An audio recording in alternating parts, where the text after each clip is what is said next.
I feel extremely blessed to be even part of this team. So anytime I can be up here, let alone be starting games and be part of winning at the big league level, it's awesome. So just gonna keep riding it out as long as it lasts. Haas got the start in left field in last night's game for the Tigers. Normally, he's a catcher.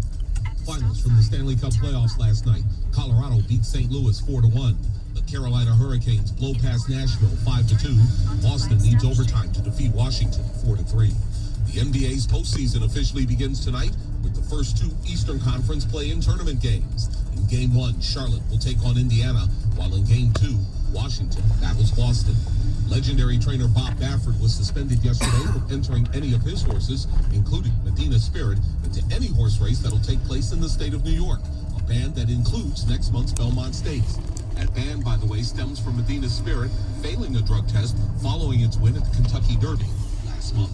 Tyson Fury, in a post last night on Twitter, confirms that he'll fight Anthony Johnson for boxing's heavyweight championship on August 14th in Saudi Arabia. The bout, which will be carried on pay-per-view, is expected to earn both fighters $75 million. At the Ticket Update Desk, I'm Tony Ortiz. For more, stay tuned to 97.1 The Ticket and Odyssey.com. Live from the Jamie Samuelson Studio, Stoney and Chanston on 97.1 The Ticket. Good morning, everyone, with Greg Hargrave, the Governor, Tom Milliken, Heather Park, John Jansen. I am Michael Steven Stone. What's happening, everybody? Happy Tuesday. It is a happy Tuesday. Got the sun up. Gonna have a beautiful end of the work week. Yes. I mean, the weather is gonna be smoking hot. And it's just rising from yesterday all the way up to the weekend. 88, 87. Pretty great. Hot for me. These big guys, we have a sweating issue. Yeah, I know, but Friction is a real thing. the old question we ask on this show a lot. Would rather be too hot or too cold? I'd rather be too hot. I'd rather be too cold. Give me the last 3 days. Seriously. yeah. Absolutely. There's no question. It's supposed to get a little muggy, too. That's where it becomes a big issue. I know, and it's going to be weird because up here over the weekend, it's supposed to be high, high 80s. Yeah. I'm going to South Florida to help move my parents back to Philadelphia, pack their stuff, and get their car shipped. It's kind of meaningless because neither of them can drive right now. Although my mom's going to try to weasel a license in Pennsylvania. She couldn't get whatever. Still let me Florida know. seemed to be the place to get it. Yeah, well, you would think so, but she couldn't read the small print on the eye test. Sounds a little dangerous. Well, yeah, but she's Well, you know how fast you're going. I mean, small print, that's basically the speedometer, right? right. She can drive fine during the day, and her little development where they live, big, whatever. And she hasn't driven at night for years. Yeah. That's, You know what we should do? I mean, this might be a segment that we could record and then air. We should get your mom. She needs to swing by Detroit and stop in here because Lucy is going to be taking her driver's test. And I think we should, we should let them do it together, and you and I sit in the back seat. yeah. Turn left onto Commerce Road. I mean, we got it on both ends of the spectrum. True. Yeah.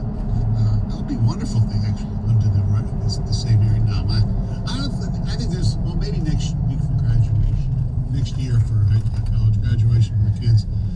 But I have a feeling going to I don't think Sandy Lou will be setting foot in Michigan ever again. No, No. not to come see Michael. No, it's Michael Cruz. Well, I get He's 94, she's 88. right. You ever just think about it at face value? Like, I think we just don't get it. Like, if give up your license. I know. Oh my gosh. You have no, I'm telling you, that it's, as you know, because you've worked with me for so long, my mom's a piece of work to begin with. Now, where she can't drive, and she has to deal with my father, and she's like basically almost like trapped inside this. Yeah. Like she's going nuts. Well, but here's the great lesson. Here's the great thing, though, is that you're talking about your 94-year-old dad, your 88-year-old mom, and they're still going back and forth to Florida. Right. And that's amazing. Yeah, that's it. Yes. The problem is, like, I didn't mean to start the show on such a downer. the problem, it's like my wife's parents, one before we were just dating, and the other one was, about 10, 12 years ago by now. I remember we went out to, anyway, they both died sudden, weird circumstances. It would have been my mother-in-law. She had an asthma attack walking the dog. Among other issues there. And then my father-in-law was in Florida with his second wife, and they went to pick up a friend's house, pick up a friend at a house, and the person just moved, so he wasn't really sure where to go, so he was walking, he was being a gentleman because her husband was up here, and he tripped. And, Florida, like a lot of their pavement or whatever, it's white or whatever, you can't tell what the elevation changes, even Even it's gradual, yeah. tripped and hit the door, broke his neck, and died. Yeah. I mean, so we have these, what's worse? Shocking death like that, just completely unexpected, or this long process where you're watching your parents basically, they're living. Yeah. I mean, my mom's still, she's still with it. My dad is like, like early body dementia. That, plays solitaire on his phone all day. That to me is almost, it's hard to watch your parents suffer, even if they're not, hurting. Mentally they're not. It'd be best if they gave you a week. Yeah. Mom, you're listening? Mom, let's go to Vegas. Lou, your last lap dance. Let's go right now. That's what you do for your dad?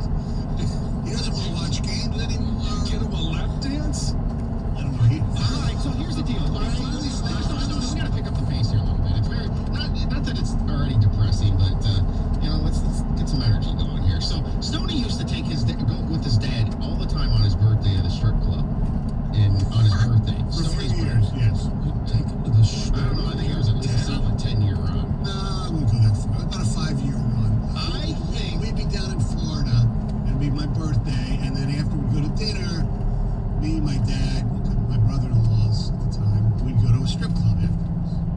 I think Stoney should take his dad one more time. That's what I'm saying. Yeah, absolutely. Do it. Yeah, I mean, if that's the family tradition, then... So you be back in Philly on Sunday night? They'll be back in Philly on Monday. Okay. All right, Florida. Yeah. Friday night, Stone. Come on. Things are open. Wear a mask. You don't have to Florida. I know. It's true. Going in there with his walker. Well, at least I have the he has visual stuck in my head. Oh, That's he- why Stoney's there. He used to send up until probably the last year. Porn and all. I mean, my goodness. nothing. Not a lot of videos or anything. It's just pictures. He finally stopped. He gets, we go through his email, and he gets this email, stuff like this. 94-year-old man looking at porn. No. If it still works, Well, that's high five. yeah, but it probably doesn't work anymore. That's the problem. I know, Friday night. Yeah, me, my sister, and my parents. Yeah, we're gonna go like Diamond Dolls and Pompano. As long as it's got a good buffet. Stoney, in all due respect, you are so fortunate to have your parents. I know. I mean, I swear, he called in, the last time he ever called in at the old station, Right. he got that drop, and he's like, they were so confused on the phone. He's like, Mike? I put a question mark after. Yeah, he was. And I'm like, yeah, that was like 20 years ago. Yeah, well, I remember. I don't know if we ever.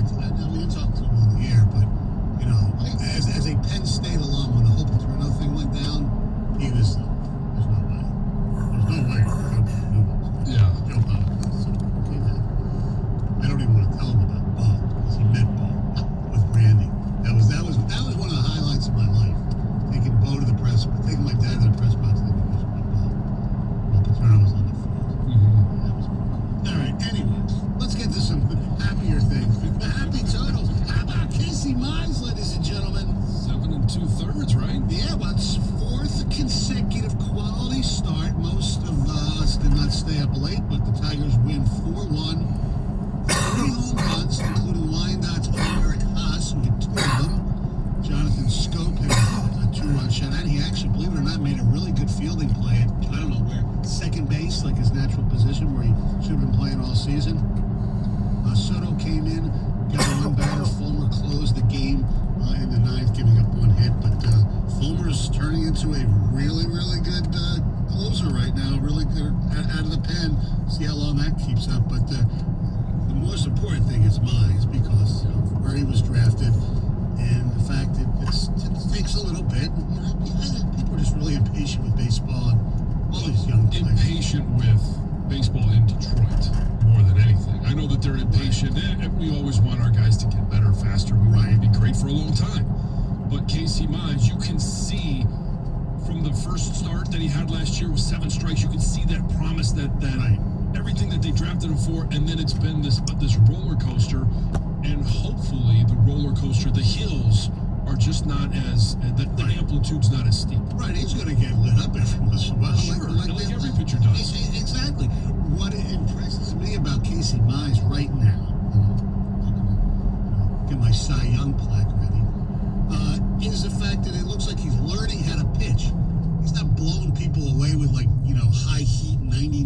He's knows when to throw the ball away. He knows when to, he works both sides of the plate. He's learning how to be a pitcher, because he's not going to be one of those 100-mile-an-hour guys. Right, combination of pitches, location. I thought his location was really good, as I watched some highlights this morning, and you read some things of people that watched him. It was a good performance. Just another one. He's getting there. You're seeing the signs. This is what you wanted to see. This is natural growth, and I'm going to say something right now. They need to close Michael Fulmer going forward, because you have a chance to create a value here that, number one, I would be personally interested in keeping long term. How hard has it been for us to get a closer? This guy's got the goods. It's perfect for him, because it doesn't, bring up the injury thing nearly as much going forward. He's a free agent after 2022. Right, they have. I think it's funny you brought that up, because I've got it on the page right now, because I wanted to talk about when do you pull the plug with him? No. As far as here, he's got one more year arbitration eligible. That's next year, and then becomes an unrestricted free agent. If he keeps pitching like he's pitching, the way bullpen arms, you got to at least take that call, see what you get with him. Well, I'm interested right now in the long term for the franchise, actually, for him to, I would try to make him the closer. And if he can do it, if he does it good this entire season, I'd be interested in a small extension. And I don't know how he can turn that down based on his history. That's true too, but I don't know how Al Avila can turn down You're not going to get tempting offer. Stoney, if he turns That's so good so far. If he turns into a legit closer in this league, it's going to take this whole season and probably part of next season to really prove that. So his value at this trade deadline would be nothing compared to what it would be next year. But I'd actually be interested if he can do it to keep him. This team's supposed to be winning within a couple years. Yeah, but there's a couple years. I don't know. You have to figure out. They're so bereft, as you know, of position players, that as good as a closer is, if he's only going to have an opportunity to close for a team that's going to win maybe, at the most, be a 500 team in 2 years, is it really worth it if you can get somebody who can play every day and hit? But then you would also agree with me that you need to create the value. And it's going to take time, and there's no way he can prove that in 2 months. Probably not, but it'd be interesting to see, if anybody is interested in him, or if Avila was make the call, see what you can get. Why not? I mean, look, Al has certainly not been very successful at getting players in return from the trading deadline, that's for damn sure. Our telephone number is 248-539-9797. That is also the ticket text. Coming up on the program, Dan Campbell with some great ideas for Lion football, maybe. Troy Weaver met the press yesterday. He had some interesting points of view on this season. Heather has news coming up next. I do. So if you're working long hours, day after day, I'm going to tell you why it might just save your life to stop working so hard. I think we can relate to that. 97.1. That's it. Hey, it's John Jansen here for Level One Bank, which is my personal bank, handling all my financial needs, even my mortgage. customers. They took the time to get to know me and my situation, educated me throughout the entire mortgage process, and were responsive with all my questions. And believe me, I had a ton of them. Level One Bank offers competitive mortgage rates and a wide array of mortgage products. You can even schedule a free, no obligation consultation to see how much home you can afford or how much you could possibly save if you refi. It couldn't be any simpler. And Level One Bank is a local community bank, Michigan-based, for Michigan families, with loan officers that live and bank locally right in your neighborhood. You can trust the local mortgage experts at Level One Bank. For more information, go to level1bank.com/John Jansen Mortgage. That's level1bank.com/John Jansen Mortgage. Level One Bank is a member of the FDIC and an equal housing lender. 97.1 The Ticket. Traffic. From the WWG AM 950 Traffic Center, this report brought to you by Mastercraft Heating, Cooling, Plumbing, and Electrical. Roads look good this morning. No accidents right now. Construction is coming up today, leaving one lane open. 94 eastbound from Haggerty to 275. The DuckDuckGo route you can trust is Ecorse Road. Mastercraft Heating, Cooling, Plumbing, and Electrical is hiring qualified HVAC installers, service techs, licensed electricians, plumbers, and office staff. Competitive pay, full benefits. Applying the careers tab at mastercraftheating.com. That's mastercraftheating.com. I'm Michelle Pena with traffic.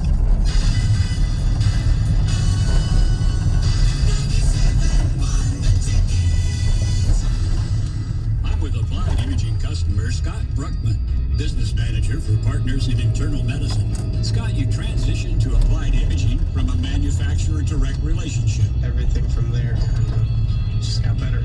I think we transitioned not only our copying service, but our printing service.